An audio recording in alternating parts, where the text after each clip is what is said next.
वालेकुम अस्सलाम। गुलाम रसूल बापड़ बस अज पहले दिन ही लाए थे। ऑटो रिक्शा चलाता बस वो मालिक ने दिता नहीं।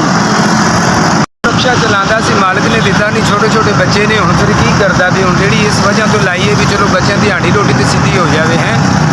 बाकी जिन्नी महंगाई है ना भाएं यकीन खुदा ते करो भी बड़े लोग परेशान ने ते एक टाइम की रोज़ी तो भी परेशान है, खान पीन तो भी परेशान से। तो एक दोस्त ने कहा भी बाबरा वाली रेहड़ी लैके निकल चलो शाम को बच्चों की रोज़ी तो आएगी। हैगा घर समझ लो रात की रोटी तो पक्के ही की ना, एक टाइम का खाना तो अल्लाह पाक देगा।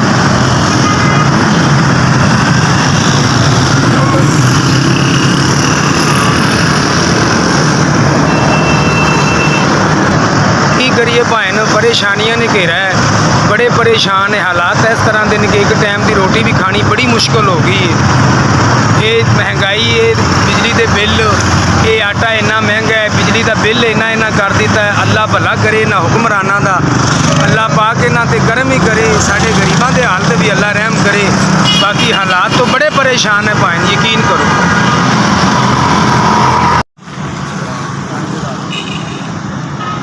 5000 रुपये मैं बड़ा शुक्रगुजार हाँ भाई मेहरबानी जिन्हें मैनू 5000 रुपये मिले। अल्लाह पाक उन्होंने सेहत देवे, तंदुरुस्ती देवे, अल्लाह उन्होंने लाज रखे सोना रब कि गरीब आदमी की मदद की। अल्लाह पाक उन्होंने मदीने लै जाए, अल्लाह उन्होंने बुरे वक्त तो बचावे सोना रब।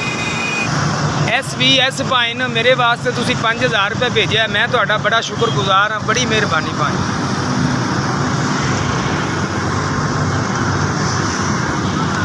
बड़ी मेहरबानी भाई।